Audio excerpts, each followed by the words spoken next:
कारणले गर्दाखेरि एउटा चाहिँ इम्पोर्टेन्ट पार्ट के छ भने एभ्रीबडी सुड अन्डरस्ट्यान्ड कि they have their own study techniques भनेर। जस्तै एक्जाम्पलको लागि भनौँ, कसैलाई बिहानै जाने उठेर पढ्न मन लाग्छ होला, कसैलाई चाहिँ राति अबेरसम्म बस्न मन लाग्छ होला, र सबैभन्दा ठुलो प्रब्लम भनेको चाहिँ अलिकति आफूभन्दा राम्रो पढ्ने साथी कोही छ भने हैन, we end up comparing our self with them, र यो त यसरी पढ्न सक्दो रहेछ, म पनि अब भोलिदेखि बिहान उठेर पढ्छु भनेर भन्ला। तर त्यो हाम्रो आफ्नो यसमा अलिकति even Hari sir is now is into some kind of spirituality, त्यस्तो स्पिरिचुअल प्र्याक्टिसमा हुनुहुन्छ। मैले पनि अलिकति बुझेको कुरा के हो त भनेपछि हाम्रो आफ्नो संस्कार, हाम्रो आफ्नो खानपान, हाम्रो व्यवहार अनुसार चाहिँ हाम्रो एनर्जी लेभल अलग अलग टाइममा त्यो एक्टिभेट भइरहेको हुन्छ। सो कसैलाई चाहिँ बेलुका रातिसम्म डिल गर्न सक्ने पढ्नलाई, कोही कोही चाहिँ बिहान पढ्न सक्ने हुन्छन्। त्यसै अनुसार हामीले त्यो बडीको अलाइनमेन्टलाई बुझ्न पनि जरुरी हुन्छ पढ्नको लागि चाहिँ। बडीको मेरो बडीले चाहिँ कुन टाइमलाई मलाई फेभर गर्छ भन्ने हिसाबले, that's why we have to develop our own strategy. र बेसिकली अब हामी यहाँ कुरा गर्दै जाँदाखेरि चाहिँ अब मभन्दा धेरै सिनियर सीहरू पनि छन् मार्केटमा। म त एउटा आफ्नो चाहिँ लेभलमा आफ्नो कलिग्स या आफ्नो मात्रै मैले एक्जाम्पल दिन सक्छु। मैले अब अरूहरूले कसरी पढे, किनभने त्यो टेक्निक्सहरू फरक थियो।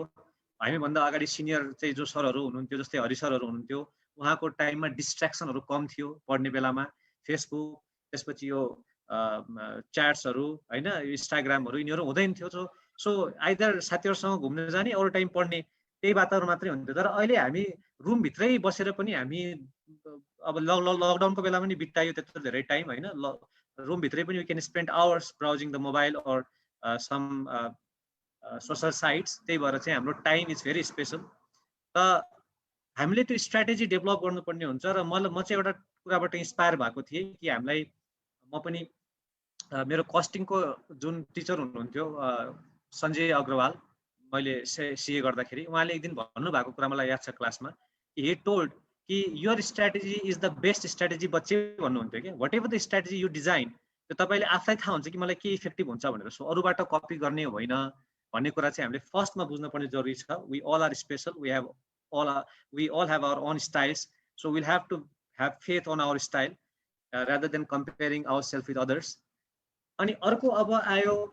हामीले चाहिँ प्रिपेयर गर्नको लागि, किनभने मैले यो स्पेसिफिक क्याप 3 को लागि नै या क्याप 2 को लागि मात्रै नभएर मैले जेनरलाइज्ड एउटा दुईटैलाई एप्लिकेबल हुने हिसाबले यो प्रेजेन्टेसन तयार गरेको हो। सो हाम्रो इन्भेन्ट्री हामीले के कुरा पढ्ने छ त, के कुरालाई चाहिँ हामीले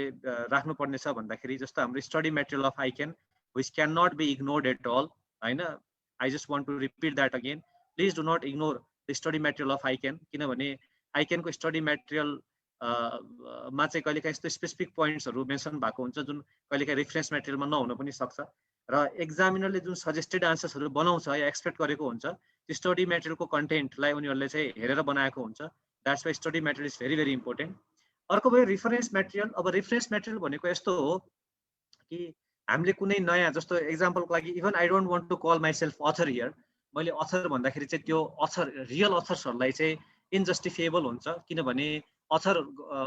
भन्ने वर्डको लागि चाहिँ you need a lot of research. हामी त कम्पाइलर हो खासमा भन्यो भने, we just compile the notes एउटा स्टुडेन्टलाई रिडेबल फर्मेटमा होइन, अलिकति चाहिँ एक्जाम ओरिएन्टेड तरिकाले त्यही कुरा, त्यो छरिएको कुराहरूलाई चाहिँ टक्क मिलाइदिने अनि अलिकति ल्याङ्ग्वेज सिम्पल बनाइदिने, त्यो कुरा हो।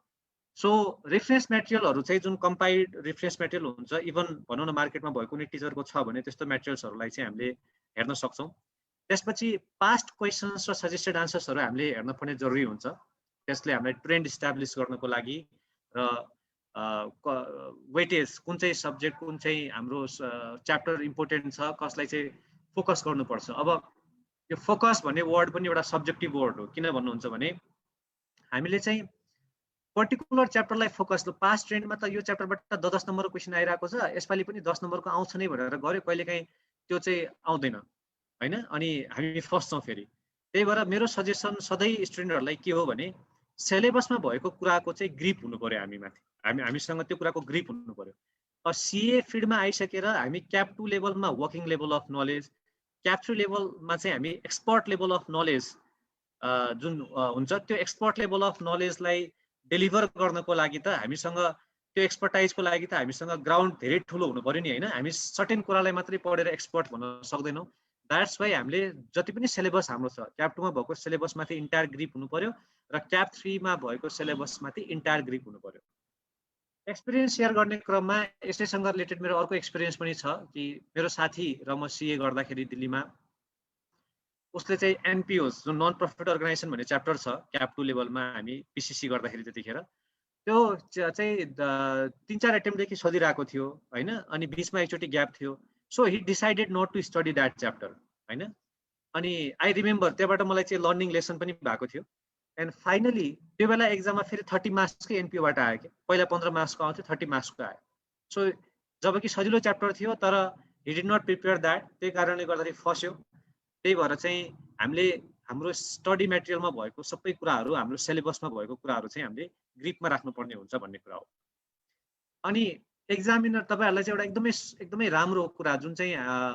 पहिला आइक्यानमा चाहिँ अहिले पछि आएको थियो ट्रेन्ड, पहिला आइसिएमएफ थियो, त्यसले मलाई पनि एकदमै हेल्प गरेको थियो र तपाईहरुलाई पनि त्यो हेल्प हुन सक्छ कि जुन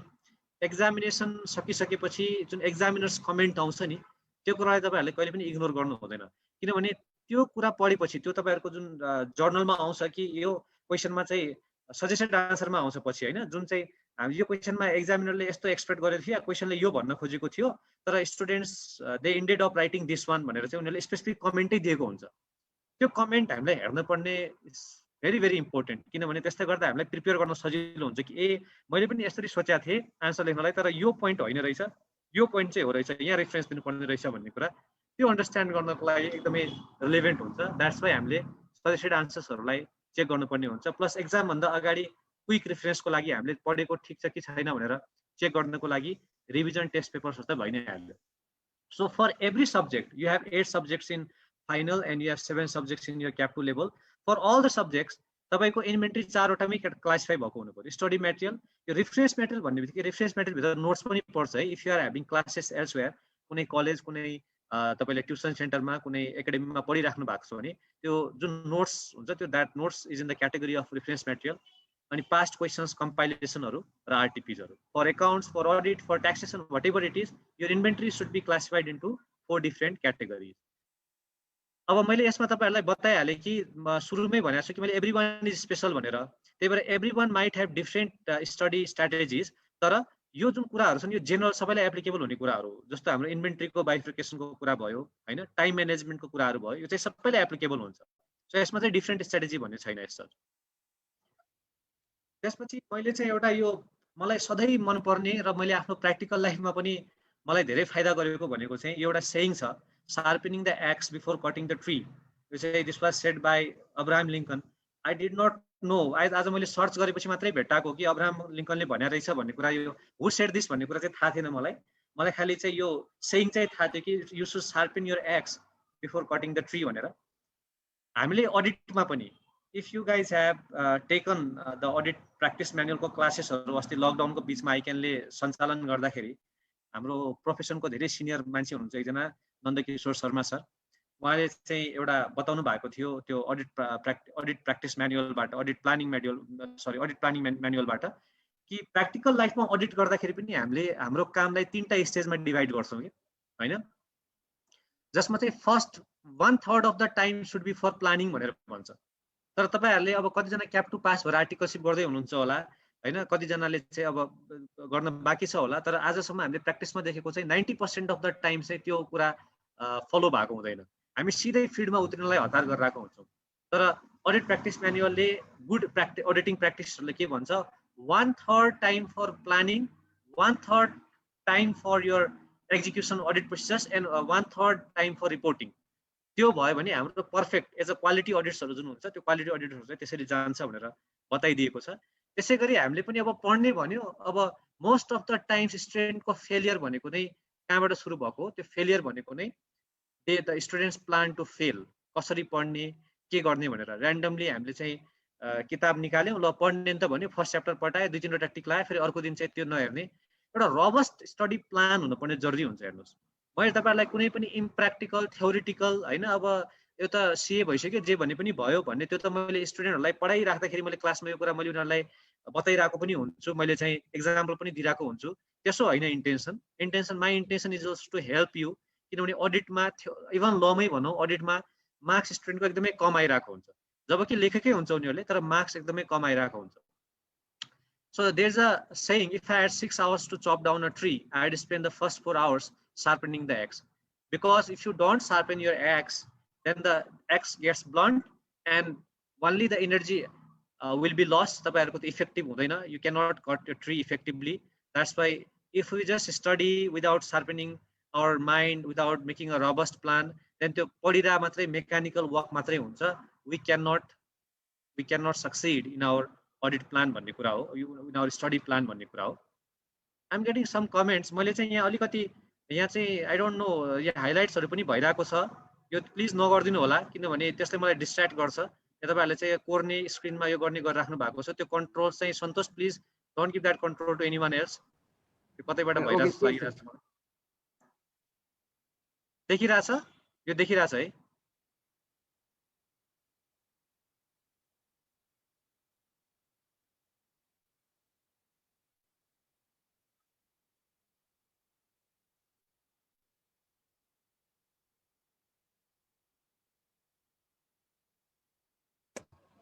Sir, you can continue, sir.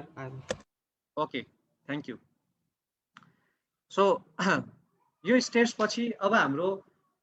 Planning को लागि स्टेप नम्बर 1 पहिला हामीले चाहिँ मैले तपाईहरुलाई क्लियर गराइदिए कुरा कि don't compare yourself with other. आफ्नो स्ट्र्याटेजी बनाउने हो, प्लान चाहिँ बनाउनु पर्यो. प्लान बनाउनको लागि step number 1 analysis of time frame. मैले यो कुरा चाहिँ लगभग मलाई यो आजको प्रेजेन्टेसन बनाउनको लागि मलाई 3 घण्टा लागेको थियो किनभने मैले चाहिँ अब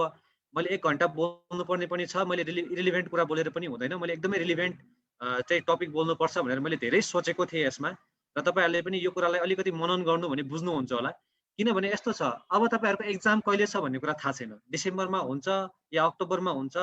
केही रुटिन त्यस्तो आएको छैन. अहिले सबै ठाउँमा पेन्डेमिकको चाहिँ त्यो इस्यु चलिरहेको छ. सो तपाईहरुले चाहिँ डेडलाइन आइडेन्टिफाई गर्नुपर्ने हुन्छ. अब डेडलाइनमा के फरक के छ त, चाहे क्याप 2 को स्टुडेन्ट होस् चाहे क्याप 3 को स्टुडेन्ट होस्, आइकेनबाट मलाई थाहा भयो अनुसार आइकेनले चाहिँ मैले इन्डाइरेक्टली थाहा पाएको थिएँ कि उनीहरूले 1 महिना अगाडिको मात्र नोटिस निकाल्ने हो हैन. अब त्यही 20-25 दिन 1 महिनाको नोटिस निकाल्छ उनीहरूले र एक्जाम फटाफट गराइहाल्छ. अब दैट मिन्स तपाईहरुले जहिले पनि 25 दिनपछि मेरो एक्जाम छ या 1 महिनापछि मेरो एक्जाम छ भनेर आजैदेखि त्यो हिसाबले प्लानिङ गर्नु भने तपाईलाई एकदमै सजिलो हुन्छ. अरु टाइममा चाहिँ पेन्डेमिक नभएको बेलामा चाहिँ जतिखेर नर्मली हाम्रो एक्जाम हुन्छ जुन र डिसेम्बरमा, त्यो बेलामा चाहिँ तपाईहरुले क्लास सकिसकेपछि कोर्स सकिसकेपछि त्यो टाइमलाइन आइडेन्टिफाई गर्नु. ल अब हाम्रो कोर्स सक्यो, क्लासेसहरु सक्यो, अब 3 महिना छ, अब 2 महिना छ हैन, अब त जम्मा 25 दिन मात्रै छ. त्यो पहिला सुरुमा डेडलाइन आइडेन्टिफाई गर्नुपर्ने जरुरी हुन्छ. किनभने अहिले म तपाईहरुलाई भनौला कि ल हैन दिनको 2 घण्टा अडिट त मिनिमम पढ्नै पर्छ भनेर भनौला, that would be very impractical हैन. त्यसैले you have to identify what your deadline is भन्ने. त्यसपछि नेक्स्टमा छ evaluate your preparation. Evaluate your preparation भन्नाले हामीले के बुझ्छौं भने तपाईहरु मध्ये अहिले सबैजना जो यो सेसनमा हुनुहुन्छ सबैजनाको प्रिपरेसन सेम हुँदैन के हैन. सबैको आफ्नो प्रिपरेसन हुन्छ. कसैले क्लास लिने बेलामा नै एकदमै राम्रोसँग पढ्या हुन्छ, होमवर्क पनि राम्रोसँग गरेको हुन्छ, त्यो प्र्याक्टिस पनि गरेको हुन्छ. So it means they are on a safer side. त उनीहरुले चाहिँ 25 दिनमा दिनको आधा घण्टा मात्र दिएर पढ्यो भने पनि उनीहरुलाई एकदमै क्विक रिभिजन हुन्छ, एकदमै राम्रो हुन्छ. कसैले चाहिँ लकडाउन भरि अब हामीले फेसबुक इन्स्टाग्राम चलायौं, प्रिपरेसन गर्न पाएको छैन, अब त हामीलाई अब प्रिपरेसन गर्नुपर्ने टाइम भयो भने अब तपाईको 1 आवर हुने हो कि 1.5 आवर्स हुने हो कि हैन, त्यो कुरा तपाईले सेट गर्नुपर्ने हुन्छ. That's why you have to understand कि मैले चाहिँ मेरो प्रिपरेसन कहाँसम्म छ त भन्ने कुरा. त्यो आइडेन्टिफाई गर्नलाई के गर्ने, यहाँ स्लाइडमा त्यो छैन तर I like to share a small hint with you कि त्यसको लागि के गर्न सकिन्छ भनेर. त्यसको लागि चाहिँ अलवेज तपाईले आफ्नो सिलेबस जुन छ नि अडिटको, त्यो सिलेबसलाई चाहिँ तपाईले क्लियर कट पोइन्ट वाइज एक्सेलमा या कुनै कपीमा लेख्नु पर्ने हुन्छ के. सिलेबस भनेको कुन चाहिँ तपाईले टपिक्सहरु पढ्नु पर्ने छ त भन्दाखेरि आइकेनको सिलेबस मात्रै हेर्यो भने त्यसमा अलिकति भेग छ किनभने उनीहरुको चाहिँ त्यो स्ट्यान्डर्डको लिस्टहरु त्यस्तो केही दिएको छैन. भन्ने बेलामा त्यहाँ भनेको छ कि यति 8-10 वटा मात्र स्ट्यान्डर्ड एप्लिकेबल हुन्छ एनएसए भनेर. तर तपाईहरुले चाहिँ त्यो किताब पढ्दै जानुभयो अनि के भन्छ तपाईले स्टडी मटेरियल पढ्दै जानुभयो भने त्यसमा चाहिँ तपाईहरुको भित्र गएर चाहिँ अलग-अलग स्ट्यान्डर्डहरु फेरि हामीले भेट्छौं. एकचोटी मेरो पढाउने क्रममा चाहिँ यो हाम्रो म कुनै एउटा इन्स्टिट्युटमा पढाउँदाखेरि त्यहाँनिर चाहिँ म्यानेजमेन्टसँग मेरो त्यो कुरामा डिस्कसन पनि भएको थियो. तपाईले अडिटलाई किन यति धेरै टाइम लिनुहुन्छ, तपाईले 40-45 लेक्चर लगाउनुहुन्छ, एनएसए किन सबै पढाउनुहुन्छ, एनएसए त जम्मा 10-12 वटा मात्रै पढाउनु पर्ने भनेर भन्ने क्रममा मैले चाहिँ त्यो कुरा देखाएको थिएँ कि यो एनएसए को लागि यहाँ लिस्ट 10 वटा मात्रै एनएसए दिए पनि तपाईले हरेक च्याप्टर भित्र हेर्दै जानु भने त्यहाँनिर एनएसए को कन्टेन्ट छ हैन। चाहे गोइङ कन्सर्नको कुरा गरौँ, चाहे रिलेटेड पार्टीको कुरा गरौँ हैन, चाहे एनएसए 300, 315, 330 को कुरा गरौँ, यिनीहरूलाई चाहिँ त्यहाँनिर च्याप्टरमा दिएको छ, च्याप्टरको नाम भनेर दिएको छ, एनएसए भनेर दिएको छैन। सो द्याट्स वाइ हामीले चाहिँ हामीलाई कुन कुन स्ट्यान्डर्डहरू लागू हुने हो, कुन कुन टपिक पढ्नुपर्ने हो भनेर तपाईले त्यो टपिकको लिस्टै बनाउनुहोस्, स्ट्यान्डर्डको लिस्टै बनाउनुहोस्। अनि तपाईले त्यसमा चाहिँ since we are in the planning stage, we are evaluating ourselves, हामीले हेर्नु पर्यो कि ए ल यो त भइसकेछ, यो त भइसकेछ। सो इट मिन्स मेरो चाहिँ ओभरअलमा चाहिँ 35 वटा 40 वटा टपिक्सहरू भइरहेको छ भने त्यो 40 वटा मध्ये मैले चाहिँ मेरो ग्रुपमा लगभग 10 वटा त रहेछ है भनेपछि मैले 30 वटाको लागि प्रिपरेसन गर्नुपर्ने छ है। त्यो त दिमागमा आयो नि त। That will help you to set your time कि कति टाइम अब तपाईँले डिभोट गर्ने, कस्तो टार्गेट राख्ने भन्ने कुरालाई सेट गर्नलाई एकदमै हेल्पफुल हुन्छ। त्यही भएर this is all the stage, यो चाहिँ सबै प्लानिङ स्टेजको कुरा भयो। हामी आर सार्पनिङ द एक्स, हामी सिधै अब पढ्नुभन्दा अगाडि पहिला प्लान त बनाउनु पर्यो नि होइन। सो 3टा स्टेपमा identify what your deadline is, evaluate your preparation, how well prepared you are, तपाईँहरूले चाहिँ क्लासमा पढेको कुरा रिभिजन गर्दाखेरि कतिको प्रिपेयर्ड हुनुहुन्छ त्यो अनुसार टाइम सेट गर्ने र टार्गेट सेट गर्ने भन्ने कुरा हो। This is the first step of planning. त्यसपछि सेकेन्ड स्टेपमा छ प्रायोरिटाइज होइन। अब त्यसपछि आयो हाम्रो यो चाहिँ अब अलिकति सर्टकट तरिका। सर्टकट तरिका भनेको के हो भने जस्तो अघि मैले भने 40 वटा टोटल टपिक्स थियो। त्यो 40 वटा टपिक्सहरूमा चाहिँ हामीले 10 वटा हामीले अलरेडी गरिसकेका छौँ, तर हामीसँग जम्मा 20 दिनको टाइम छ। अब के गर्ने? हामीसँग 2 महिनाको टाइम छ, के गर्ने होइन। हामीसँग 2 महिना टाइम छ भने त हामी पुरै इन्टायर कन्टेन्टलाई स्टार्टिङदेखि एन्डसम्म चाहिँ 2 चोटि 3 चोटि पढ्न सक्छौँ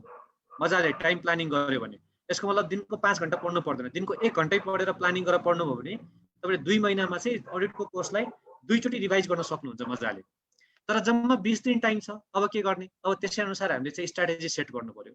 सिन्स लकडाउनको बेलामा म बिरामी परेको थिएँ या अप्ठ्यारो भएको थियो सर, मलाई त पढ्नै एकदमै घरमा माहौल थिएन, चाहिँ सर्टेन अनडिजायर्ड सर्कमस्टान्सेस केम, त्यही भएर मसँग एकदमै टाइम कम छ सर भन्दाखेरि अब सर्टकटमा जानुहोस्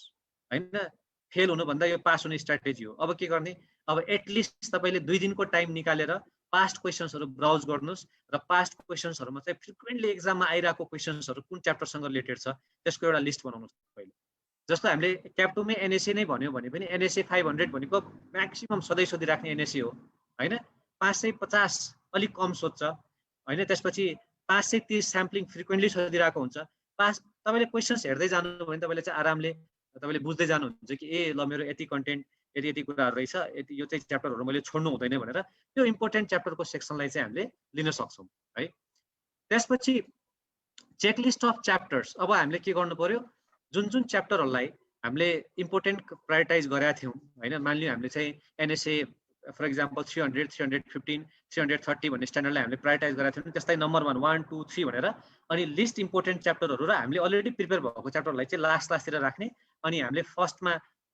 एक्जाम पोइन्ट अफ भ्यूले बढी क्वेसन आइरहेको च्याप्टरहरूलाई चाहिँ हामीले फर्स्टमा राखेर हाम्रो एउटा सेपरेट अघिको लिस्टभन्दा अब फेरि अघि हामीले सिलेबसको लिस्ट बनायौँ, अब त्यसबाट सेग्रिगेट गरेर त्यसलाई हामीले एउटा अर्डरमा राख्यौँ। यति मेहनत त गर्नै पर्छ। हेर्नुहोस्, यो भनेको प्लानिङको मेहनत हो। त्यसपछि तपाईँलाई चाहिँ ब्लन्ट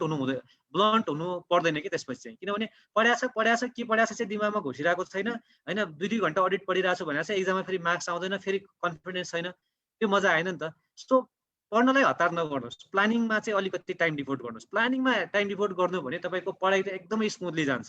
एकदमै स्मुथली जान्छ। यो कुराको म एक्जाम्पल भन्न चाहन्छु होइन। यसमा कुनै तपाईँहरूलाई मैले मसाला लगाएर कुनै चाहिँ के भन्छ कुनै एक्जाजरेट गरेर भनेको होइन। इभन माई चार्टर्ड एकाउन्टेन्ट मैले जसको अन्डरमा आर्टिकलसिप गरेको थिएँ उहाँ he can vouch for that. My room partners जससँग म बस्थेँ they can vouch for that. मेरो साथीहरू तपाईँले चिन्नुहुन्छ भने। एक्जाम थियो नोभेम्बरमा अनि मेरो आर्टिकलसिप चलिरहेको थियो। म चाहिँ सेप्टेम्बर महिनामा चाहिँ जस्तो नेपालमा चाहिँ पुस मसान्तमा धेरै काम हुन्छ नि, त्यसै गरी इन्डियामा सेप्टेम्बर महिनामा एकदमै धेरै काम हुन्छ इन्कम ट्याक्सको। सो हामीले सिए सरसँग चाहिँ 2 महिनाको छुट्टी मागेका थियौँ, तर काम अफिसमा धेरै भएर उहाँले 2 महिनाको छुट्टी दिन सक्दैन, 1 महिनाको मात्रै छुट्टी दिन्छु भन्नुभयो। अनि फेरि मेरो ब्याड लक सेप्टेम्बर 30 मा, अब नेपालमा त अहिलेसम्म पुस मसान्तपछि डेट एक्सटेन्ड भएको छैन। अब यसपालि पेन्डेमिक भएर भयो भने आई डोन्ट नो, नभए चाहिँ पुस मसान्तमै हामीले इन्कम ट्याक्सको फाइलिङ गर्छौँ सबै। इन्डियामा चाहिँ कहिलेकाहीँ धेरै प्रेसर भयो भने उनीहरूले चाहिँ 5 दिन 7 दिन उता डेट एक्सटेन्ड गरिदिन्छ क्या। सो मैले पिसिसीको एक्जाम दिने बेलामा त्यो सेप्टेम्बर 30 को डेट फेरि सरेर अक्टोबर 5 सम्म पुग्यो अनि नोभेम्बर 2 देखि त एक्जाम थियो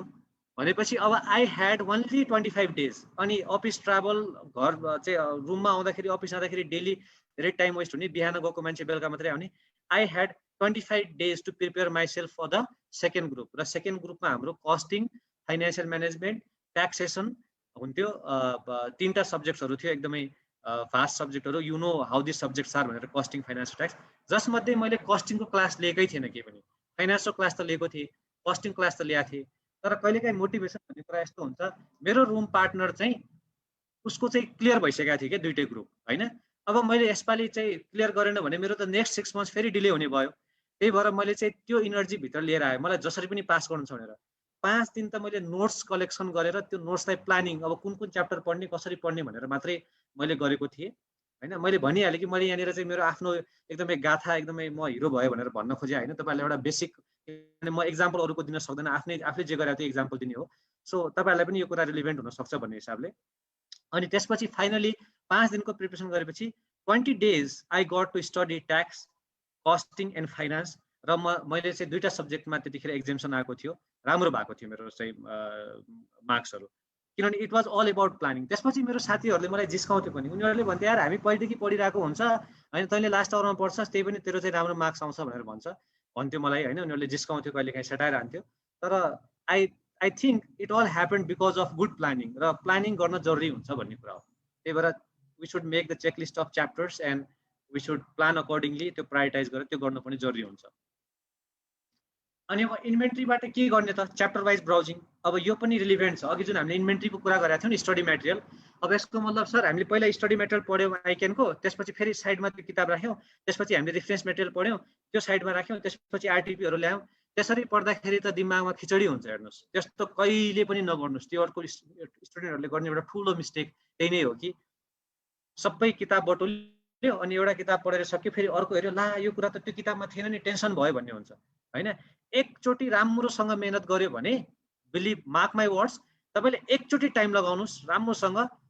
अनि रिभिजन तपाईँले नगर्दा पनि हुन्छ एकचोटि मात्र रिभिजन गर्दा पनि पुग्छ तपाईँले 5 चोटि रिभिजन गर्नै पर्दैन पढ्न राम्रोसँग आएन र 5 चोटि रिभिजन गरेर केही फाइदा छैन एकचोटि चाहिँ टाइम राम्रोसँग डिभोट गर्ने होइन जस्तै भनौँ अब कसरी पढ्ने त मानिलिनुहोस् तपाईँले कुनै टिचरबाट क्लास लिनु भएको छ अरे ल मानिलिनुहोस् कि अब यसमा आई थिङ्क मैले क्याप्टमा पढाएको पनि स्टुडेन्टहरू हुनुहुन्छ होला क्याप्टमा चाहिँ मैले पढाएँ तपाईँहरूलाई अब क्याप्टमा पढाइसकेपछि तपाईँले first chapter introduction and basic concepts भन्ने छ अडिटको होइन अब त्यो च्याप्टर पढ्नुहोस् तपाईँले मजाले किनभने तपाईँलाई चाहिँ क्लासमा टिचरले पढाएको नोट्सबाट पहिला सुरुमा सजिलो हुन्छ नि त इन्ट्री गर्नलाई त्यो पढ्नुहोस् त्यसपछि साथका साथै तपाईँले त्यो फर्स्ट च्याप्टर किताब रिफरेन्स मेटेरियलबाट टिचरको नोटबाट पढेपछि अब त्यो सेकेन्ड च्याप्टरमा नगइकन त्यो फर्स्ट च्याप्टरै स्टडी मेटेरियलबाट नि पढ्नुहोस् र स्टडी मेटेरियलको च्याप्टरलाई तपाईँले अडिट गर्नुहोस् यो अडिटको डेफिनेसन आइसक्यो त्यो अडिट गर्ने बुकमा पेन लिने यो भइसक्यो यो भनिसक्नुभयो सरले होइन यो त्यो उतापट्टि नोट्समा आइसक्यो यो कुरा चाहिँ बाँकी रहेछ है so this is something peculiar त्यो चाहिँ हाम्रो अघि त्यो सरको नोट्समा थिएन भनेर त्यसलाई हाइलाइट लगाउने गोलो लगाउने गर्नुहोस् र त्यसको रिफरेन्स आफ्नो नोट्समा या कतै रिफर पेज नम्बर यति भनेर चाहिँ अफ स्टडी मेटेरियल भनेर राख्नुहोस् होइन त्यसपछि तपाईँले त्योसँग रिलेटेड पास्ट क्वेसन्सहरू हेर्नुहोस् पास्ट क्वेसन्स पनि सिक्वेन्समै दिएको हुन्छ जेनरली अब आजभोलि त च्याप्टर वाइजै दिएको छ होइन ल यसको यो आएछ सो फर्स्ट च्याप्टर तिनटै किताबको एकैचोटि जाने भयो क्या सर्लक्कै नेक्स्ट टाइम तपाईँले फेरि किताब त्यहाँ छुट्यो कि केही कुरा त्यो त हेर्नै भएको छैन मैले होइन त्यहाँनिर केही प्रब्लम भयो कि भन्ने कुरामा तपाईँलाई प्रब्लमै हुँदैन कति पनि you can manage that way होइन सो यो भयो पास्ट क्वेसन्स अनि त्यसपछि पास्ट क्वेसन्स हेरेपछि तपाईँलाई कन्फिडेन्स पनि आउँछ होइन यो सो तीनटा कुरालाई हामीले साइमल्टेनियसली जानुपर्ने हुन्छ है रिफ्रेस मेटेरियल स्टडी मेटेरियल र पास्ट क्वेसन्स च्याप्टर वाइज यो लग्यो भने तपाईँलाई कन्फिडेन्स आउँछ तपाईँलाई चाहिँ मजा आउँछ पढ्नको लागि किनभने अडिट गर्नुहुन्छ नि त तपाईँ त बुकमा अडिट गर्ने हो क्या ल यो भइसक्यो टिक लगाउने मात्रै हो 1 by 1 लाइन पढेर तपाईँको टाइम पनि वेस्ट हुँदैन यो कन्सेप्ट आइसक्यो सर ब्राउज मात्रै गर्ने हो अनि एक्जाम भन्दा अगाडि हेऱ्यो भने मैले रिफ्रेस मेटेरियल पनि पढिसकेको छु त्यो स्टडी मेटेरियल पनि टिक लगाइसकेको छ पास्ट क्वेसन्स पनि हेरिसकेको छु सो एक्जाम भन्दा अगाडि तपाईँले कन्फिडेन्सै बिल्डअप गरेर आयो भने पनि तपाईँको 50% तपाईँको एक्जाम सल्भ भइसक्यो तपाईँको चाहिँ त्यो कन्फिडेन्स नै सल्भ भइहाल्छ पेपर डेफिनेटली त्यसपछि रेडी टु गो अब हामीले प्लानिङ स्टेज सबै सकाइसकेपछि अब हामीले नोट्स बनाउनु पर्छ नोट्समा दुईटा केस हुन सक्छ number 1 is the notes might be of your टिचरले नै दिएको नोट्स हुन सक्छ हैन अब मेरो इक्जाम्पल दिन्छु मैले पढाइराख्दाखेरि मैले स्टुडेन्टलाई नोटहरू बनाउनु भनिरहेको हुन्छ सो त्यो नोट्स हुनसक्छ त्यो नोट्सबाट पनि एक्सट्र्याक्ट गरेर तपाईँले सुपर नोट बनाउनु पर्छ तर आई एम प्रिज्युमिङ कि अहिले जुन चाहिँ पार्टिसिपेन्ट्सहरू हुनुहुन्छ सबैले चाहिँ मसँगै पढेको हो या क्लास लिएकै हो भनेर मैले एज्युम गरिरहेको छैन यसमा ताकि तपाईँहरू सबैजनालाई चाहिँ यो लेमेन तरिका नै बुझ्न सजिलो होस् सो तपाईँले चाहिँ मानिनुहोस् कि ल टिचरको नोट छैन तपाईँसँग तर तपाईँसँग मेटेरियल त छ तपाईँले आफूले स्टडी गरिराख्नु भएको छ जुन पोइन्टमा हाइलाइट गर्नु भएको छ जुन ठाउँमा अन्डरलाइन गर्नु भएको छ त्यसबाट फर्स्ट भर्सन अफ नोट्स बनाउनुहोस् प्रोभाइडेड यु हेभ अलिकति इनफ टाइम है तपाईँसँग इनफ टाइम छ अब अलिकति तपाईँले चाहिँ एक्जाम 2 महिना छ 1 महिना छ भने त्यस्तो गर्ने यदि त्यो पोसिबल छैन अब 25 दिन मात्रै छ हामीसँग भने डाइरेक्टली सुपर नोट बनाउँदा हुन्छ नोट्स र सुपर नोट्स भनेको के हो भने नोट्स भनेको फर्स्ट रिडिङबाट हामीले बनाउने नोट्स हो सुपर नोट्सबाट चाहिँ त्यो नोट्सलाई पनि छाटकाट गरेर त्यसबाट पनि इम्पोर्टेन्ट छुटाउनै नहुने कुराहरू जस्तो एक्जाम्पलको लागि फर्स्टमा म क्याप 2 को एक्जाम्पलको कुरा गर्छु त्यसपछि क्याप 3 को एक्जाम्पलको कुरा गर्छु क्याप 2 को एक्जाम्पलको च्याप्टर नम्बर 1 जस्तो इन्डिपेन्डेन्स भनेर भन्यो हैन अडिटर्स इन्डिपेन्डेन्सको कुरा आयो त्यसमा चाहिँ अब फर्स्ट टाइम तपाईँले लेख्दाखेरि के लेख्नुहुन्छ independence is equals to unbiasedness of the auditor हैन त्यसपछि there are 2 types of independence of mind of appearance independence of mind भनेको अडिटरको unbiased mind independence of appearance भनेको third parties point of view अनि थ्रेट्स टु इन्डिपेन्डेन्स भनेर लेख्नुभयो अब तपाईँले एकचोटि रिडिङ गरिसकेपछि तपाईँको दिमागमा बसिसक्यो त्यो कुरा इन्डिपेन्डेन्स इन एपियरेन्स भनेको चाहिँ थर्ड पार्टीको पर्सेप्सन हो भन्ने कुरा बुझिसक्नु भएको छ भनेपछि अब तपाईँले किन एक लाइन वेस्ट गर्ने अब सुपर नोट बनाउँदाखेरि खालि टाइप्स अफ इन्डिपेन्डेन्स भनेर डट डट गरेर एउटै लाइनमा independence of mind comma independence in appearance लेखिदिने सक्यो अघि तपाईँको 4 लाइनमा भएको कुरा एक लाइनमा आयो नि सिधा हैन त्यस्तै गर्दाखेरि तपाईँलाई एक्जाममा के भयो नम्बर अफ टाइम्स रिभिजन गर्नको लागि भन्छ नि मैले 4 चोटि रिभिजन गरेँ 5 चोटि रिभिजन गरेँ भनेर भन्छ त्यो रिभिजन त्यसै गरी गर्ने हो so you have enhanced time अनि तपाईले क्विक रिभिजन गर्न सजिलो किनभने आज एकाउन्ट्सको एक्जाम दिएर आएको हुन्छ भोलि अडिटको एक्जाम हुन्छ टेन्सन भइरहेको हुन्छ हैन त्यसमाथि साथीले फोन गरेर तेरो आन्सर यति आयो 25 आयो मेरो त 30 आयो भनेर भन्यो भने झन् दिमाग खराब भयो त्यसपछि हैन सो त्यो तनावमा फेरि त्यस्तो दुईटा किताब छ रिफ्रेस मेटेरियल पनि स्टडी कहाँ हेर्न भ्याउनु त्यो एक्जाम भन्दा अगाडि त्यही भएर शार्पनिङ द एक्स भनेको यही कुरा हो योसँग मेरो प्र्याक्टिकल लाइफको चाहिँ एक्जाम्पल भनेको हाम्रो चाहिँ मैले सीए गर्दाखेरि हाम्रो फाइनलमा सीए फाइनलमा चाहिँ इन्डियामा डाइरेक्ट ट्याक्स भन्ने जुन सब्जेक्ट छ डाइरेक्ट ट्याक्स त्यो एकदमै भोल्युमिनस एकदमै ठुलो हुन्थ्यो त्यो सो 8वटा मोड्युल गरेर मैले एक दिन काउन्ट गर्दाखेरि लगभग 2000 पेज जति इन्क्लुडिङ एमेन्डमेन्ट त 2400-2500 पेजको हुन्छ त्यो हैन अब एक्जाम दिएर आएको छ अब आई थिंक कस्टिङ पछि हुन्थ्यो जस्तो लाग्छ मलाई त्यो सब्जेक्ट सो एक्जाम दिएर आएको छ उसै तनावमा हुन्छ अब फेरि अर्को दिन चाहिँ 2100 पेज कहाँबाट कुन पेज हेर्न भ्याउनु भन्नुस् त अनि त्यो त भ्याउँदैन त्यही भएर मैले 7 महिना अगाडि नै प्लानिङ गरेको थिएँ कि अब मैले चाहिँ एक्जाममा मैले यो भ्याउँदिनँ कसै पनि भ्याउँदिन यो म त्यति चाहिँ बुद्धिमान छैन तर मैले अहिलेदेखि प्लानिङ गरेँ भने एक्जाममा रिभिजन गर्न सजिलो हुन्छ भनेर मैले 2100 पेजको नोट्स चाहिँ 90 पेजेसमा मैले बनाएको थिएँ त्यो कहिलेकाहीँ आफूले नेपालीमा लेखिदिने पुरै च्याप्टर पढ्ने अनि यसको चाहिँ समरी नेपालीमा बनाएर 3-4 लाइनमा लेखिदिने हैन त्यसले गर्दा के भयो एक्जाम भन्दा अगाडि त पुरै सिलेबस तपाईले 2-3 चोटि रिभिजन गर्न सक्नुभयो नि मजाले हैन त्यो रिभिजन गर्दाखेरि कन्फिडेन्स बढ्यो ल अब मैले त्यो किताब हेर्नै पर्दैन यसबाट मेरो कभर भइहाल्यो अब एक दुईवटा कुनै स्पेसिफिक कुरा हेर्नै पर्नेछ रिफर गर्नै पर्नेछ भने यु क्यान डु अदरवाइज तपाईको नोट्स कभर भयो सो सुपर नोट भनेको एकदमै इम्पोर्टेन्ट कुरा हो र थ्योरी सब्जेक्टमा मार्क माई वर्ड्स थ्योरी सब्जेक्टमा स्टुडेन्टले धेरै अल्छी गर्छ त्यही भएर मार्क्स आउँदैन त्यही भएर फेल हुन्छ थ्योरी सब्जेक्टमा धेरै अल्छी गर्छ किनभने प्र्याक्टिस हो एकाउन्ट्स त म प्र्याक्टिस गर्छु एकाउन्टमा जति टाइम दिनुहुन्छ नि तपाईले हैन म पनि आफै पनि सीए भएको कारण मैले कहिले पनि यो भनेको छैन स्टुडेन्टहरुलाई कि एकाउन्ट्समा जति टाइम दिनुहुन्छ त्यति नै अडिटमा दिनुस् म भन्दिनँ आई नो एकाउन्ट्स ट्याक्सेसन फाइनान्समा चाहिँ you will have to practice हिसाब गर्नुपर्ने हुन्छ अलिकति बढी टाइम लाग्छ so if you are giving 2 hours for your accounts finance taxation just give 20 minutes for audit 20 minutes for law 10 minutes for business तर daily continuous बेसिसमा हुनु पर्यो के त्यसले गर्दा तपाईको चाहिँ रिभिजन पनि भइरहेको हुन्छ रिडिङ ह्याबिट पनि स्ट्रङ हुन्छ टेक्निकल पोइन्ट्सहरु पनि रिमेम्बर गर्न सजिलो हुन्छ त्यही भएर प्लेन रिडिङमा हामी जान्छौँ त्यसपछि नोट्समा आउँछौँ र सुपर नोट्समा हामीले के भन्छ सुपर नोट्स बनाउँछौँ ताकि रिभिजन गर्न सजिलो होस् हामीलाई त्यसपछि रिभिजन सुपर नोट्स बनाउन टाइम लाग्ने हो एकचोटि once you have made super notes त्यसलाई डेली तपाईले 2 मिनट 5 मिनट खाना खाँदैखेरि त्यो टेबलमा साइडमा राखेर चाहिँ हामीले ल यो 2 पेज पल्टायो भने तपाईको पुरा किताब पहिले 2100 पेज किताबलाई 90 पेजमा म बनाउन सक्छु भने त्यो अडिटको त कति नै छ र हैन त्यो पनि क्याप 2 मा तपाईले क्याप 3 को अडिट हेर्नु भने 50% कोर्स त क्याप 2 कै छ त्यसको स्ट्यान्डर्ड्सहरु सबै कुरा बाकी रिमेनिङ 50% मात्रै गर्नुपर्ने हो अनि क्याप 2 को स्टुडेन्टहरुले हेर्यो भने त्यो 300-400 पेजको किताब छ जम्मा त्यसपछि कति कुराहरु त फाइनान्स स्टेटमेन्टको टाइप्स के हो यो के हो त हामीले क्याप 1 मै पढिसकेका हुन्छौं सो की पोइन्ट्स मात्र लेख्नको लागि चाहिँ it wouldn't take much of time हैन। अनि daily revision of super notes भयो भने हाम्रो दिमागमा त्यो कुरा बस्दै जान्छ।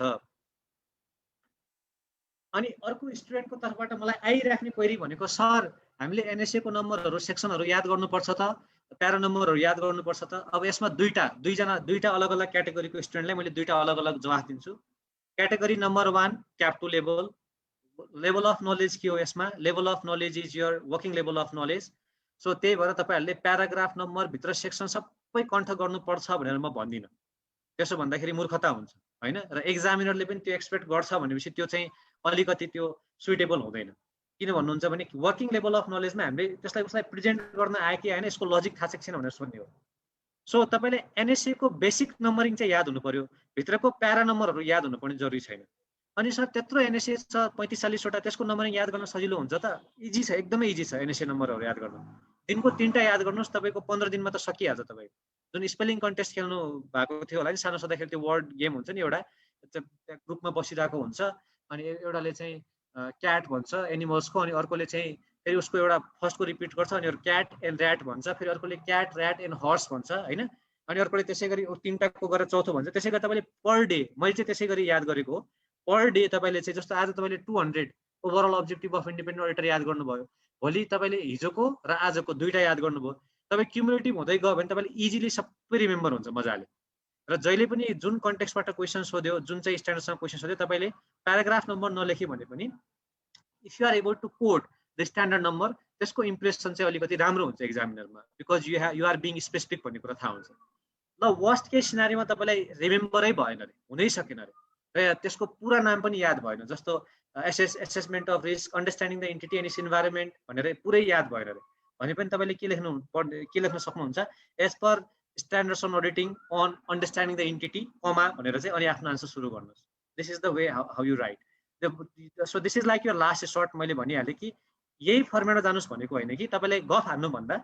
धेरै जेनरलाइज गर्नुभन्दा तपाईँले त्यसरी आन्सर लेख्नु भने तपाईँलाई इफेक्टिभ हुन्छ। अर्को छ रिफरेन्स लिस्ट। यो रिफरेन्स लिस्ट भनेको के हो भने, जस्तो हामीले कुनै स्ट्यान्डर्ड्सहरू हामीले जुन चाहिँ पास्ट क्वेसन्सहरू हेरिसकेपछि हामीलाई थाहा हुन्छ नि त फ्रिक्वेन्टली हामीलाई कुन चाहिँ स्ट्यान्डर्डबाट क्वेसन आइरहेको छ भनेर हैन, त्यसको रिफरेन्स राख्दिने हामीले। जस्तो 505बाट एक्सटर्नल कन्फरेन्सबाट आइरहेको हो कि हैन, कुनै स्पेसिफिक जस्तो कम्पनी जेटको सेक्सन 115बाट आइरहेको हो कि, त्यो रिफरेन्स चाहिँ हामीले राखिराख्नु पर्यो कि यो पर्टिकुलर एरियाबाट चाहिँ एक्जाममा धेरै सोधेको छ। सो सबै याद गर्न सकिने यतिवटा सेक्सन र यति स्ट्यान्डर्ड्सहरू चाहिँ मैले याद गर्छु है भन्ने कुराको एउटा चाहिँ हुनुपर्छ तपाईँसँग त्यो चाहिँ हैन। सिन्स यु आर अ सिए स्टुडेन्ट, तपाईँले चाहिँ सर्टकटमा जाने चाहिँ गर्नु हुँदैन हेर्नुहोस्, किनभने तपाईँले सर्टकट गर्ने एक्जामले मार्क्स पनि फेरि सर्टकट तरिकाले दिन्छ। सो तपाईँले आफ्नो सिलेबसलाई ग्रिपमा राख्नु पर्यो। र मलाई चाहिँ I have heard, I was told by our teacher, मेरो चाहिँ ट्याक्स पढाउने सरले नै मलाई भन्नुभएको थियो कि त्यो एक्जामभन्दा अगाडि उहाँ आइजिने क्लासमा आउनुभयो र कसैसँग केही क्वेरी छ कि सोध्नुहोस् भनेर भन्दाखेरि मैले के सोधेको थिएँ भने, सर मलाई छुट्टी, हामीले चाहिँ छुट्टी, अब त्यो चाहिँ फाइनलको कुरा, अघि मैले तपाईँलाई जुन 25 दिनको कुरा गरेँ त्यो चाहिँ पिसिसी लेभलको कुरा थियो होइन, त्यो चाहिँ फाइनल लेभलको कुरा। सो मैले उहाँलाई सोधेँ कि सर मैले चाहिँ यो एक्जाम अब हाम्रो चाहिँ जम्मा 25-30 दिन बाँकी छ, सो एक्जाममा चाहिँ 2टै ग्रुप दिनलाई चाहिँ हामीलाई फिजिबल हुन्छ त सर भनेर सोधेको थिएँ होइन। So is it possible to give 2 groups, both the groups at the same time sir, only we have 25 days 30 days remaining भन्दाखेरि he had told me a beautiful thing के त्यतिखेर। अनि त्यसबाट म एकदमै इन्स्पायर भएको थिएँ। उहाँले के भन्नुभएको थियो भने, बेटा ये जो महाभारत का युद्ध है ना, ये 17 दिन में खत्म हुआ था, तो तुम्हारे पास तो 2 बार महाभारत युद्ध लड्ने के लिए टाइम है अभी भनेर भन्नुभएको थियो हैन। सो कहिलेकाहीँ कुनै कुराले क्लिक गर्छ नि दिमागमा, सो त्यो बेला त्यो कुराले मेरो दिमागमा क्लिक गर्यो कि ए अब इट मिन्स कि हामीसँग इनफ टाइम रहेछ पढ्नको लागि भनेर। सो त्यहाँबाट पनि म इन्स्पायर भएको थिएँ। त्यही भएर तपाईँहरूले पनि आफ्नो इन्सपिरेसनमा केही न केही कुरा, पोजिटिभ कुराहरू हेरिराख्ने, बुझिराख्ने होइन, आफूलाई चाहिँ म गर्न सक्छु भन्ने यो हिम्मत चाहिँ हुनुपर्छ। तपाईँले सिए जोइन गर्दाखेरि नै त्यो हिम्मत लिएर अगाडि बढिसक्नु भएको थियो। सो अब तपाईँले चाहिँ त्यो हिम्मतलाई आफ्नो कन्सिस्टेन्ट राख्नुपर्छ। You shouldn't be worried at all होइन। र रिभिजन गरिराख्ने हो, हामीले रिभिजन गरिराख्ने हो। जति बढी रिभाइज गर्दै गयो त्यति हाम्रो दिमागमा बस्दै जान्छ त्यो कुराहरू। एकचोटि थ्योरी पढ्यो, एक्जामभन्दा अगाडि सरर पढाउँला। 90% स्टुडेन्टको दिमागमा यही हुन्छ, जुन एकदमै गलत प्लानिङ हो। अहिले एकाउन्ट प्र्याक्टिस गरौँ न, अहिले फाइनेन्स पढौँ न, त्यो थ्योरी त हेरिहालिन्छ नि, एक्जामभन्दा अगाडि सरर हेऱ्यो भने त आइहाल्छ सरर होइन। एक्जामभन्दा अगाडि फेरि त्यो फर्र हुन्छ हेर्नुहोस् दिमागमा, किनभने हामीलाई अरू सब्जेक्ट पनि प्रेसर हुन्छ, प्लस टेक्निकल छ नि त, अलिकति गफ हान्न मिल्ने ठाउँहरू छैन। तपाईँलाई एक्जाममा what are the 4 types of analytical questions आयो भने त्यसमा के गफ हान्ने, के भन्ने छैन you need to remember ratio analysis trend analysis भनेर हैन सो यी कुराहरू तपाईले ध्यानमा राख्नुपर्ने हुन्छ त्यही भएर revision and revision is very very important त्यसपछि नेक्स्टमा चाहिँ हामीले बिफोर एक्जाम्स के गर्ने भन्ने कुरा बिफोर एक्जाम्स हामीसँग सुपर नोट हामीले as much as possible revise गर्नु पर्यो कन्फिडेन्ट हुनु पर्यो तपाईहरुले कि म भोलिको दिन मसँग सुपर नोट छ मैले त्यत्रो किताब तीनटा किताब हेर्नै पर्दैन मेरो सुपर विश्वास गर्नुस् आफ्नो नोट्स माथि किन तपाईले मेहनत गरेर बनाउनु भएको थियो नि त अब सुरुमा बनाउने बेला नै मेहनत नगरिकन बनाउनु भएको थियो त मेहनत नगरिकन बनाउनु भएको थियो भने त I can not say anything यदि मेहनत गरेर बनाउनु भएको छ भनेपछि चाहिँ तपाईले त्यो कन्फिडेन्स हुनु पर्यो कि यो कपीमा चाहिँ मेरो सिलेबस सबै कभर हुन्छ त्यो किताब नहेरे पनि हुन्छ मैले म यो 3 चोटी रिभिजन गर्छु भनेर त्यो कन्फिडेन्स तपाईले ल्याउन सक्नुभयो भने जसरी मैले ट्याक्सको लागि लिएर ल्याएको थिएँ आफूमा त्यस्तै हिसाबले तपाईले कन्फिडेन्स ल्याउन सक्नु भने तपाईलाई केही प्रब्लम हुँदैन तपाईलाई हिजो एक्जाममा अलिअलि बिग्रिएको थियो भने पनि तपाई भोलिको लागि नेक्स्ट प्लानिङ राम्रोसँग गर्न सक्नुहुन्छ तपाईको दिमागमा त्यो फ्रेशनेस भइराख्छ त्यही भएर त्यो इम्पोर्टेन्ट छ सुपर नोट मैले बार एम्फसाइज गर्दैछु सुपर नोट्स बनाउनको लागि कुनै हार्ड एन्ड फास्ट रुल छैन तपाईले पढिसकेको कुरालाई निचोडमा सारांश लेख्ने मात्रै हो बस जसरी सजिलो हुन्छ चार्ट बनाउनु हुन्छ नेपालीमा लेख्नुहुन्छ बस त्यो कुरा रिटेन हुनु पर्यो दिमागमा ए सब्स्टेन्टिभ प्रोसेसको एजर्सन्स भन्दाखेरि एमपीसीओ भिआर भन्ने कुरा दिमागमा हुनु पर्यो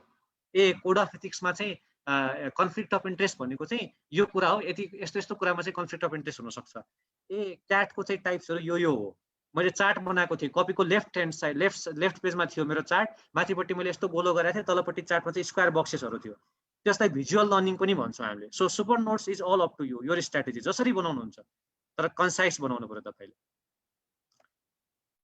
अनि एक्जाममा चाहिँ जेनरल गाइडलाइन्सहरु यो चाहिँ मैले स्टुडेन्टलाई क्याप 1 मा ल पढाउँदाखेरि पनि क्याप 2 मा पढाउँदाखेरि पनि क्याप 3 मा पनि मैले यो बार भन्ने कुरा हो हैन your presentation matters number 1 number 2 dialogue working hard is not sufficient you should present yourself smartly in your in the answers in exams you should be smart enough to answer the questions effectively त्यो smartness छैन भनेपछि चाहिँ हामी जतिसुकै राम्रो content बनाए पनि यदि प्रेजेन्टेसन राम्रो छैन भने त्यो प्रेजेन्टेसनको कारणले गर्दा फेलियर हुन्छ बिलिभ मी मैले प्रेजेन्टेसन भन्दाखेरि I am not talking about handwriting here because यो लेभलमा आएर चाहिँ तपाईलाई ह्यान्डराइटिङ सुधार्नुस् भन्दाखेरि त्यो अलिकति इम्प्र्याक्टिकलै हुन्छ जस्तो लाग्छ मलाई ह्यान्डराइटिङ जे छ ठिक छ तपाईले +2 पास गरेर आइसक्नु भयो त्यो ह्यान्डराइटिङले एसएलसी पास गरेर आइसक्नु भयो हैन तपाईले ब्याचलर्सको एक्जाम पास गरेर राख्नु भएको छ no problem at all CAP 3 मा हुनेले त क्याप 2 पास गरेर आइसकेका छन् ह्यान्डराइटिङ सुधार्ने कुरामा मैले एम्फसाइज गरेको हैन क्ल्यारिटी चाहिँ हुनु पर्यो है ह्यान्डराइटिङ जस्तो सुकै भए पनि वर्ड चिनिन सक्ने हुनु पर्यो हैन तपाईले यतिकै चाहिँ किरमिर गर्दिन्छु अनि एक्जामलाई कपी भरे जस्तो गर्दिन्छु भने you can not fool especially CA को एक्जाममा you can not fool a teacher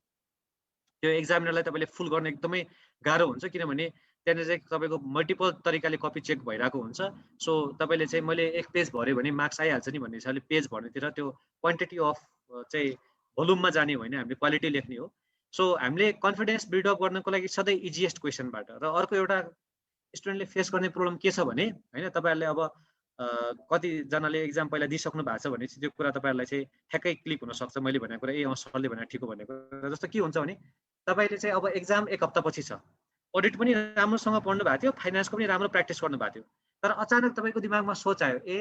मैले त्यो फाइनान्समा चाहिँ जुन पोर्टफोलियो म्यानेजमेन्ट थियो पोर्टफोलियो म्यानेजमेन्टको फर्मुला के थियो रे ला अब एकछिन बिर्से जस्तो हुन्छ तर नआतिनुस् त्यो सबैले भने त्यो सीए को चाहिँ नर्मल सिम्पटम नै हो त्यो सीए स्टुडेन्टहरुको तपाईले फेरि फाइनान्सको किताब झिकेर जब तपाईले एकाउन्टको क्लास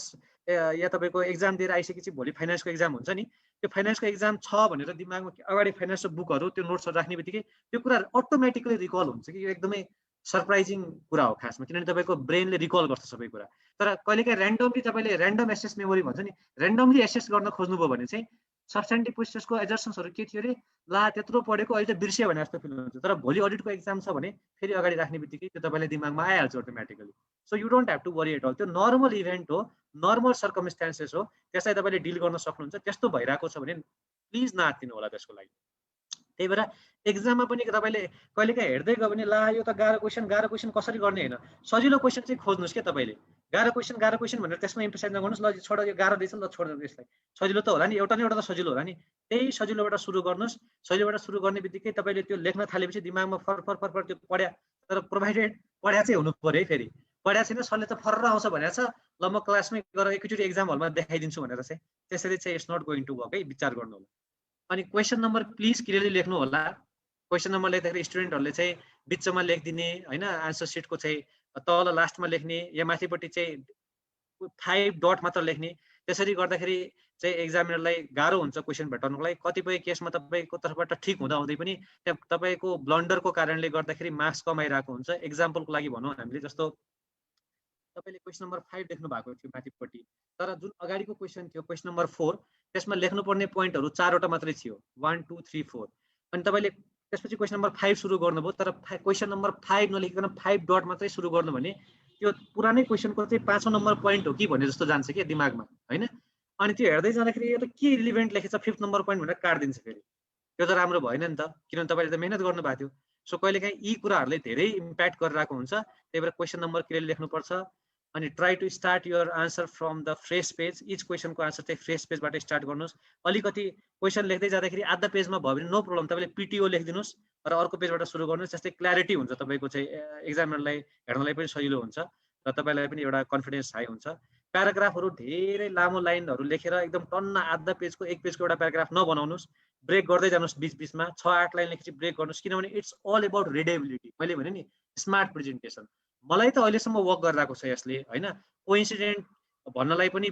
त्यो पनि भन्न मिल्दैन किनभने कोइन्सिडेन्ट भए त एक दुईचोटी मात्र गरिरहेको हुन्छ नि त +2 देखि लिएर मैले एमबीए गरिसके एमबीए सम्मलाई पनि अहिलेसम्म पनि this strategy is working for me हैन त्यही भएर प्लानिङ गर्दाखेरि चाहिँ तपाईले यो आफ्नो आन्सरलाई चाहिँ कसरी इजी वेमा र एकदमै स्ट्यान्डर्डाइज फर्ममा प्रेजेन्ट गर्ने भन्ने कुरा एकदमै इम्पोर्टेन्ट हुन्छ र दुईटा प्याराग्राफ छोड्दाखेरि बीचमा एउटा क्लियर लाइनको ग्याप छोडिदिनुस् यो भनेको रिकमेन्डरी कुराहरु मात्रै हो यो मैले तपाईहरुलाई यो लेखेन भने फेलै हुन्छ भनेर भनेको छैन यो स्मार्ट प्रेजेन्टेसनको लागि ल 6 लाइन गरेर बस्नु पर्दैन तपाईले 6 लाइन भयो 8 लाइन भयो भनेर तपाईको दिमागमा तपाईको विचारमा ल 6 to 8 लाइन जति भयो भने छोड्दा हुन्छ गरेर चाहिँ नबस्नुस् कहिलेकाहीँ 9 होला 10 होला नो प्रब्लम एट अल तर 15 लाइनको चाहिँ नबनाउनुस् है यो चाहिँ एउटा बेसिक मैले तपाईहरुलाई प्रेजेन्टेसन फर्मेटको कुरा गरे त्यसपछि तीनटा डिफरेन्ट टाइप्सको क्वेशन्सहरु हुन्छ यो पनि हामीले चाहिँ उसमा के भन्छ मैले क्लासमा स्टुडेन्टहरुलाई भनिराख्ने कुरा कि तीनटा डिफरेन्ट टाइप्सको क्वेशन आउँछ यसमा we are not talking about the objective questions here or fill in the blanks such type of things हामी डिल गरिरहेको कम्प्रिहेन्सिभ क्वेशन्सहरु हो जस्तो एउटा केस ल दिन्छ तपाईलाई सिनारियो बनाएर दिन्छ एउटा कमेन्टिङ क्वेशन्सहरु दिन्छ जस्तो केस लको एक्जाम्पल भन्दा मलाई अहिले दिमागमा ठ्याक्कै जे आयो त्यो चाहिँ हाम्रो एनएसए 580 सँग रिलेटेड भनौं न रिटर्न रिप्रेजेन्टेसन हैन during the course of the audit the auditor observed that the entity had fixed deposits amounting to ₹5 crores in its financial statement. The management is ready to give management representation letter and auditor accepted and signed the financial statements. Full stop भनेर आयो एउटा case एउटा scenario बनाएर दियो तपाईहरुलाई अब त्यो सिनारियोको कन्टेक्स्टमा छ त्यस्तो टाइपको क्वेशन्स छ भने चाहिँ तपाईले आफ्नो आन्सरलाई तीनटा भागमा डिभाइड गर्नुपर्ने हुन्छ जुन चाहिँ प्रोभिजन भयो यो क्वेशन कहाँबाट सोधेको हो अब यही कुरा सीए फाइनलमा छ भने तपाईले चाहिँ अब यसलाई चाहिँ कतिवटा स्ट्यान्डर्ड पोसिबल छ तपाईलाई योसँग रिलेट गर्न मिल्छ जबरजस्ती रिलेट गर्ने हैन कि एउटा हामीले चाहिँ फिक्स डिपोजिट भन्ने बित्तिकै त एक्सटर्नल कन्फर्मेसन पनि लिनु पर्यो हैन अनि फिक्स डिपोजिट कम्पनीको अब्जेक्टिभ भित्र राखेको छ कि छैन त्यो चाहिँ भएको हो कि हैन विदिन द परमिसन लिएर गरेको होइन त्यो कुरा पनि आइडेन्टिफाई गर्नु पर्यो एमआरएल पनि लिनु पर्यो so you will have 3-4 things that you can say make in your answer कि 3-4 वटा यसबाट आन्सर दिन सक्नुहुन्छ अब क्याप 2 लेभल मात्रै हो भने क्याप 2 लेभलमा चाहिँ as per NSA 580 return representation भनेको यो हो त्यही भएर रिटर्न रिप्रेजेन्टेसनलाई मात्रै हामी सब्स्टिट्युटको रूपमा लिन मिल्दैनौं त्यसरी आन्सर गर्दा भयो तर कहाँबाट सोधेको हो त 580 सँग रिलेट भएर सोधेको हो अडिट एभिडेन्स सँग रिलेट भएर सोधेको हो दैट्स व्हाई तपाईले प्रोभिजनको पार्टमा एनएसए 500 को कन्टेक्स्ट एनएसए 580 को कन्टेक्स्ट दिनु पर्यो अनि कन्टेन्ट अफ द क्वेशन भनेको जुन क्वेशन दिएको छ त्यसलाई आफ्नो ल्याङ्ग्वेजमा रिराइट गर्नु पर्यो इन द गिवन केस यस्तो भएको छ भनेर लास्टमा देयरफोर अडिटरले गरेको ठीक हो कि अडिटरले गरेको गलत हो स्पेसिफिक दिनु पर्यो डिप्लोमेटिक देयर हामीले चाहिँ आन्सरलाई छोड्दिन सक्छौं कि यस्तो भयो भने यस्तो गर्ने यस्तो भने यस्तो गर्ने भनेर तर सबै आन्सरमा चाहिँ त्यो सबै क्वेशन्सहरु त्यस्तो हुँदैनन् जहाँनिर तपाईले स्पेसिफिक हुनुपर्ने हो त्यहाँनिर चाहिँ तपाईले if you and up being general त्यस्तो अवस्थामा चाहिँ फेरि एक्जामिनरको कमेन्ट आउँछ कि द स्टुडेन्ट रोड जेनरलाइज्ड आन्सर भनेर क्वेशन आउँछ सरी कमेन्ट आउँछ त्यही भएर तपाईले विचार गर्नुपर्ने हुन्छ अनि अर्को छ कमेन्टिङ क्वेशन्सहरु यो कमेन्टिङ क्वेशन्स भन्नाले चाहिँ हामीले जेनरली स्टेटमेन्ट दिएको हुन्छ हामीलाई एउटा त्यो स्टेटमेन्टमा हामीले चाहिँ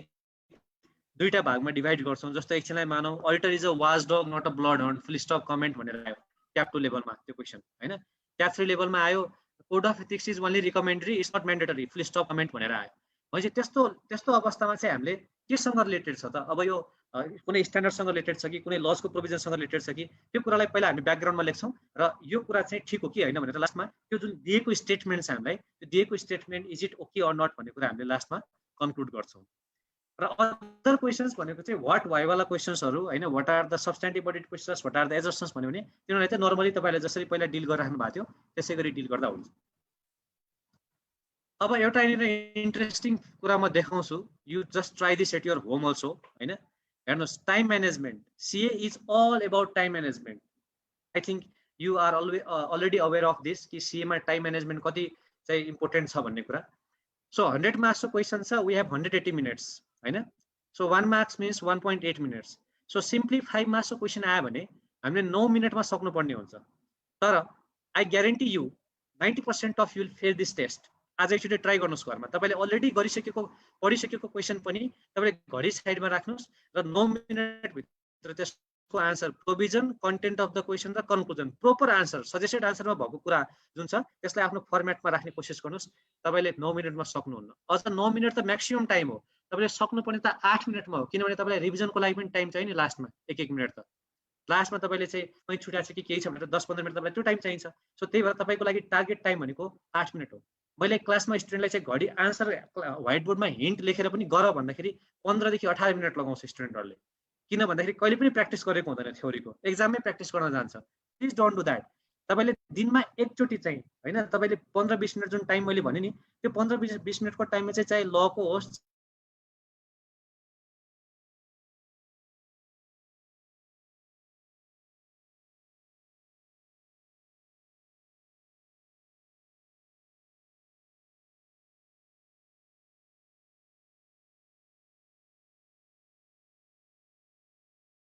आठ मिनटमा आउँछ sir, I can do this answer in 8 minutes भन्ने आउँछ। त्यसपछि तपाईँको अडिटको चाहिँ आधा प्रब्लम सल्भ भयो थ्योरी सब्जेक्टको, अनि त्यसपछि तपाईँले सुपर नोट बनाउन पनि हेल्प भयो। त्यही भएर डेली पढेर प्र्याक्टिस गर्ने होइन, थ्योरी पनि लेखेरै प्र्याक्टिस गर्नुहोस्। प्लिज डु द्याट, र यो प्लिज ट्राई गर्नु होला सबैजनाले। सो एट द एन्ड तपाईँहरूले चाहिँ सिए चुज गरिसक्नु भएको छ होइन, you have ड्रिम्ड it, so definitely you can do it. र मेरो तर्फबाट हुनसक्ने कुनै हेल्प छ, मैले तपाईँहरूलाई चाहिँ कुनै काउन्सिलिङ गर्न सक्छु, गाइडलाइन्स दिन सक्छु भने मेरो इमेल आइडी चाहिँ तपाईँहरूलाई म सेयर गरिदिउँला, म सन्तोषलाई सेयर गरिदिउँला। त्यो इमेल आइडीमा तपाईँले क्वेसन्सहरू सोध्न सक्नुहुन्छ, गर्न सक्नुहुन्छ। र यति नै मेरो प्रेजेन्टेसन हो। मैले एक्जामिनेसन स्टडी कसरी गर्ने 1-2टा पार्टमा मेरो प्रेजेन्टेसन थियो, इफ यु हेभ नोटिस। एउटा चाहिँ हामीले पढ्ने कसरी, अनि अर्को चाहिँ एक्जाम कसरी कन्फ्रन्ट गर्ने भन्ने कुराहरू थियो। यो 2टा कुरामा मैले डिभाइड गरेको प्रेजेन्टेसनलाई। So thank you very much for listening, and I hope it would be beneficial for you. I don't know if your expectation is met or not. Please do give me the comments and feedbacks.